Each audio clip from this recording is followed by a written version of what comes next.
Shalom, good day for everyone. We have a special interview with my friend Fuad Khorshidi, a Kurdish-Iranian, one of the most prominent voices of the Kurdish-Iranian community, the coordinator of the International Peace and Love Movement who objects the Iranian regime, a journalist, a pastor residing in Sweden. How are you today, my dear friend? Yeah, thanks a lot, Tom. Shalom to you and to all those who see this program. I am fine. Thank you. It's an honor to be here with you.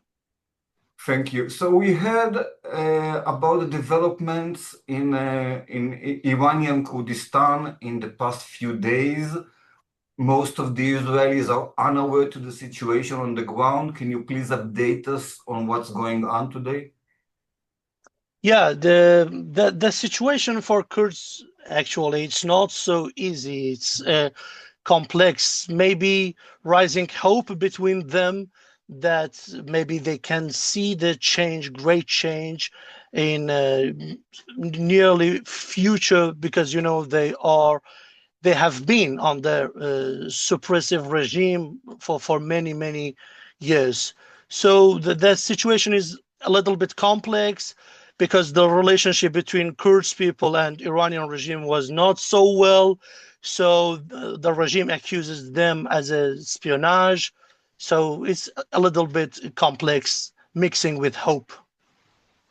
So we heard that there were hundreds of arrests of Kurds that were arrested by the Iranian regime with claims that they were supporting or were happy about the Israeli bombardments. Maybe you can elaborate a bit about the situation, why is it happening and what's going on the ground? Yeah, that's very natural to react from the Kurds people, that they be happy because most of them have been angry with the regime. So when this attack occurred, so they react as a happy people. Meanwhile, the regime think that the Kurds helping the Israeli military on the ground, so they attack the people in last few days to accuse them as espionage, as I said. So it will be more hard and tough. We believe that tough days is before the Kurds people. So they are hoping that the thing that has started so be completed in future, not being left because they are feeling that they left alone. So we are hoping, and they are hoping that this mission that Israel has started be completed. So basically, what you're describing is a situation where the Iranian regime was monitoring social media, etc., and when Kurdish people were happy or said they support the anti-regime actions, they got arrested brutally. And how many people were arrested? Do you have any information about what happened to them? It's not so easy to name or to count the people have been arrested.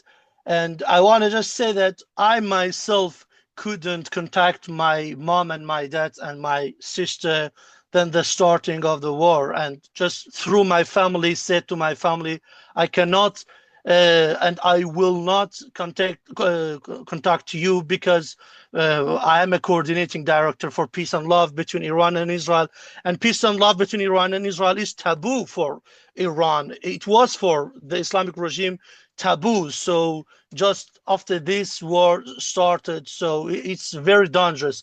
So, but I asked some of my relatives that living in Sweden. They have number more than hundreds have been arrested. But we have not have an accurate number of how many people being arrested. But we know that some of them actually been executed. Some of them were actually already executed. Yeah, already. Obviously, if they were just arrested after the end of the 12 Days War and already executed, they didn't exactly receive fair trial. Oh, the new law actually passed in Islamic regime's parliament, that because this is a war situation, so we need to do everything that is necessary, like execute those who are pro-Israeli, they call pro-Israeli. So they do all to make threats between the people, especially between Kurds peoples. What actions are being taken in the Kurdish side following this crackdown of the regime on the Kurds? There are all kinds of rumors or news or reports about different Kurdish party trying to coordinate with each other to form some sort of unified front, maybe to defend themselves from the regime or to take some sort of action. Do you think it's something probable? They are trying. I've heard from some of those Kurdish political parties that they are trying to behave very tolerated and not provoke the regime more than it, because Kurdistan have been buffer zone always and battle zone. So right in this situation also, it's possible that regime wanna attack Kurds people more compared with other part of Iran. As you know, it happened after the death of Mahsa Jina Amini. So the Kurdish people trying to be more silent in this situation, while most of them are happy, but they are trying to not provoke the regime more than it. So I feared from some of those opposition leaders between the Kurdish people that they are trying to send this signal and message to the people also and to the regime that we don't want to taking any side. This is not the war between the Kurdish people and Israel's army. They are claiming, they are saying that. I'm just narrating the situation. So they are trying to be more silent and do not take any action. What developments do you foresee in the near future regarding the situation on the ground in Iranian Kurdistan? All depends of the IDF, how IDF want to continue this project. We in Peace and Love International Movement trying our best to make peace between not only Iran and Israel, between Kurdish people and Jewish people, because we have a historic shared heritage between the Kurd people and Jewish people than 2,700 years ago.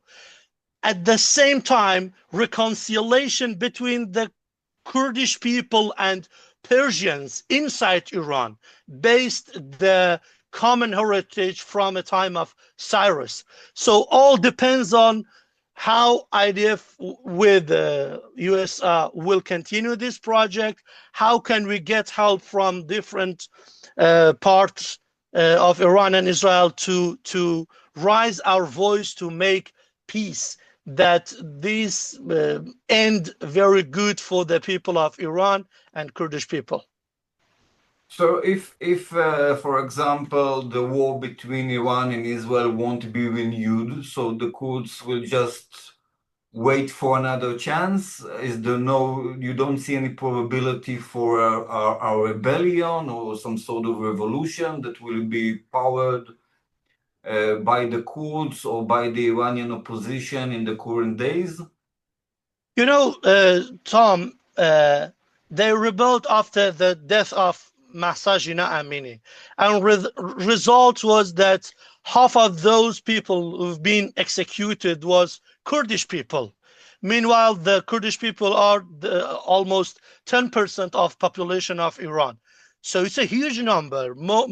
Most of those who've been executed, more than half of them was Kurdish people. So this time they don't want to take action that the result be like the same with after the death of Mahsa Jina Amini. So they want to be wiser this time.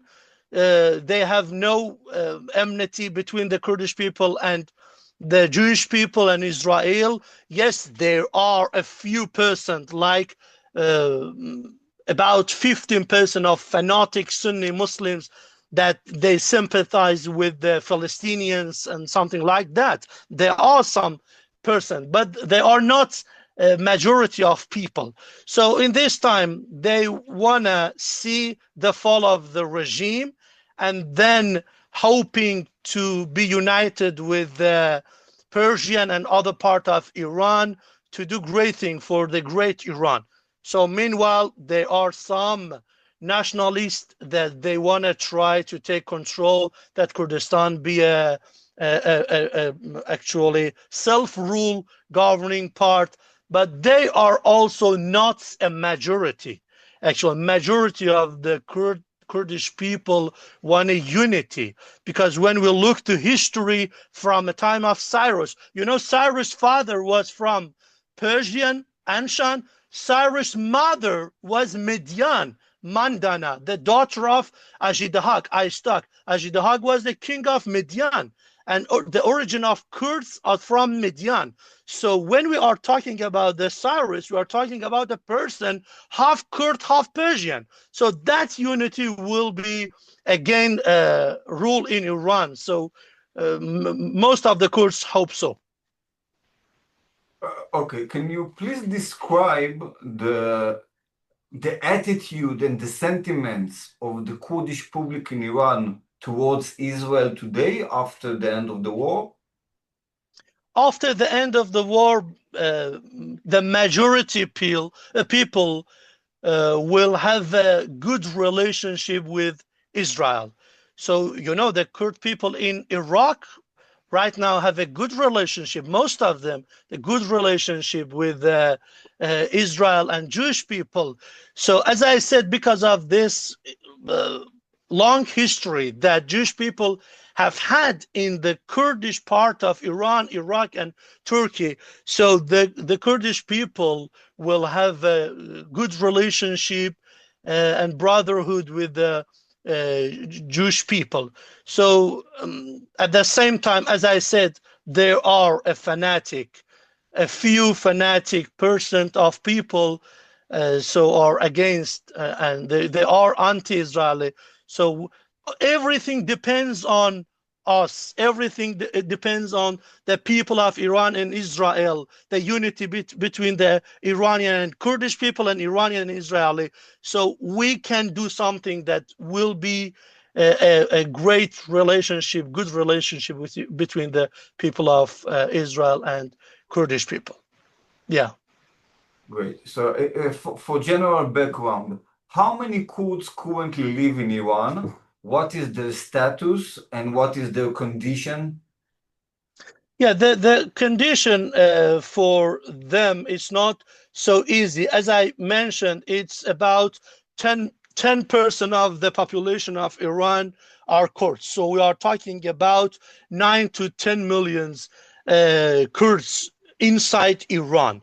So the situation of Kurds in Iran... Sorry, my friend, can you turn back the camera on? Oh, I'm sorry. Yes. Is it on now? Yeah.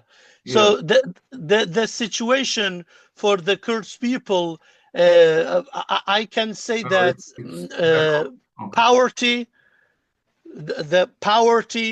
the political voice, they have no any political voice. So no any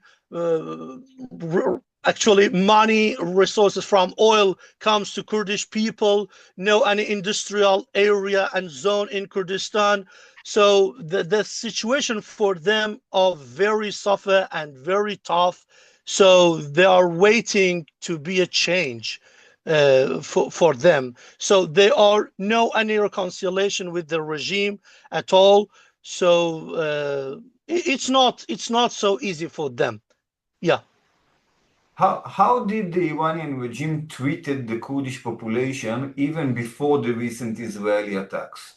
Can you provide concrete examples of discrimination or repression? You know, no, you cannot be a part of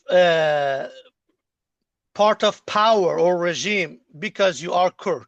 So you cannot get a job, and most of the job are actually working for regime inside Iran right now.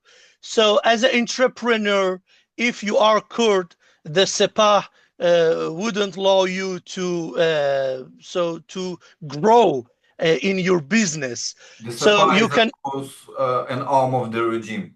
yeah, Sepah is a IRGC. So you cannot find a good job, good housing. So there are no any investment in a Kurdish part of Iran, no any industrial region. So many of Kurds people for living, they have a kulbari job. Kulbar, maybe you have heard about the kulbars. They who carry goods across the border between Iran and Iraq and Turkey, and many of them being killed by the regime. So lack of money, lack of resource, lack of job, lack of security. So all of them experienced Kurds people in last 50 years. What are your personally and the Kurds in Iran expectations from the Western world and from Israel? As a Kurd, the expectation is that they take their steps also. You know, there is hope between Kurds that will be regime change by this attack, by the ending of this war. So they have this friendship feeling in their heart, but they are waiting to see the same feeling and steps from the Israeli part also, especially after this war, that will be reconciliation between not only Kurdish people and Jewish people, but receiving help from Israel to be reconciliation between Kurdish people and Persian people, Persian ethnic group, and other ethnic group in Iran. So there is much to do together, and everything depends on both sides. Yeah. You mentioned before that basically the Kurds are waiting for the IDF to operate. Obviously, the IDF won't conquer Iran on foot. So maybe we will see some more bombardments on campaign, etc. But what will be the sign for the Kurds to act? I mean, is it even something that will happen at all? Because if they're waiting for the IDF to operate, then it suggests that at some point they will feel that it's already safe for them to act. How will we know that we achieve this point?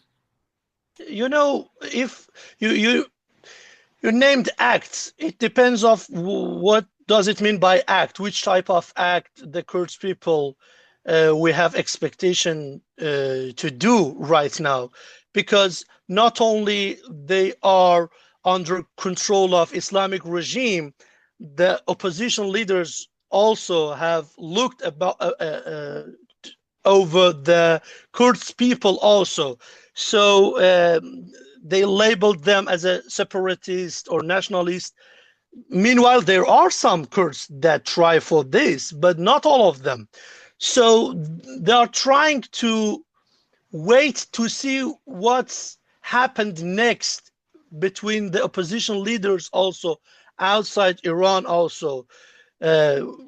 Which person be a representative of all Iranian in right now. The most prominent person is Prince Reza Pahlavi. So but I believe that he needs help also from the Kurds representative also. So they are waiting to see how West backing or supporting that person or that group of people, and then they take the next step. But as I said, they are trying to avoid any military action, as I understand from their reactions, Meanwhile, I've heard from one opposition leader that I cannot name it, in one meeting, he expected to receive gun to take a military act, but I'm not speaking about the major of opposition leaders. Most of them are waiting to get a solution by using diplomatic, so be reconciliation between people of Persian people, Azeri people, and Kurdish people, and together do something. And we are hoping, and we are doing our best to see that moment. But as I said, it depends which type of act we are waiting to be seen from the Kurds people. So you are now discussing the need or the desire to get unity between the different groups inside Iran that object the regime. But also inside the Kurdish population itself, there is a big debate because some of the Kurds, the Iranian Kurds, would like to stay a part of Iran to replace the regime, but to stay a part of a free Iran. And some of the Kurds would like to have an independent Kurdistan that is not a part of Iran. Do you think that this political divide between Kurds is even bridgeable? Is it possible to get some sort of temporary agreement that will allow the Kurds to act with other opposition elements? Is it? It's possible. Yeah, it's possible, and it's bridgeable, and it's vital, and it's very crucial, and it's very important, because if there are separatists inside Kurdistan, which they are not majority, they cannot force all the Kurds people to be separate from Iran. They cannot do it, because the majority of Kurds belong to Iran, and they believe that they belong Iran and Iran belong them. So there is way, and it is possible to be a reconciliation with them also, to resolve this problem diplomatically. But everything depends on the group of Iranian that want to take power after the falling of this regime. So as I said, if we are claiming that Prince Reza Pahlavi has a great role, so he has to bring the different types of representative from the different types of groups inside Kurdistan to speak with them, to do it. And we are ready to help him also in this issue. Because I want to mention something. Before the revolution, before the Islamic revolution also, the situation for Kurds in Iran was not very well. We have to say it. You know, the time of Shah, Iran was much better before revolution, but it was not paradise for Kurds in that time also. So it needs reconciliation between the Iranian nationalists and Kurds people. But I believe that there is a way, and it's possible, and it's very necessary to do that. And I believe that we can help them. We can help them in Peace and Love International Movement by receiving help from the Israeli side. Also, together we can do that. So what are your predictions for the fate of the Iranian regime? Because you said before, after the fall of the regime, do you think that this is something that will happen for sure in the next few years, or maybe the regime is here to stay after this war? Uh, it's not so easy to predict. It depends of many dimensions and factors, from outside Iran, inside Iran, reconciliation between the opposition groups, if they want to help Prince Reza Pahlavi. I want to say that I'm not a representative of any opposition groups, not between Kurds, not in Iran at all. As you mentioned, I am a coordinating director for Peace and Love International Movement. So we are advocating for a democratic secular government in Iran that respects human rights, religion freedom for all, and the rule of law, not Islamic law. So as a coordinating director of Peace and Love International Movement, I can say that the regime have been weakened, but there is many factors that we have to take a look, and everything depends on Mr. President Trump's, Mr. Prime Minister Benjamin Netanyahu, how this weakened regime want to continue threaten Israel, Jewish people. So there's many factors. Let's see. Many of them depends on people, outside powers, and the organization that trying its best. Yeah. Of course. So before we end, is there any specific message today that you as an Iranian Kurd would like to say to the people of Israel? Yeah, I want to say to the people of Israel that I, as a Iranian Kurd, I, as someone that love Jews, as a pastor, I want to say that the majority of people in Iran and Kurdistan love Israel and longing for see the good relationship between Iran and Kurds and Israel. There is longing in their heart, but we have to do it together.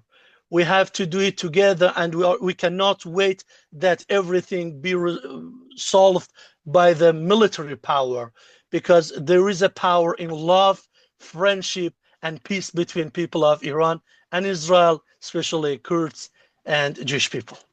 Amen to that, my friend. Thank you so much. Thank you. It's honoring to be with you.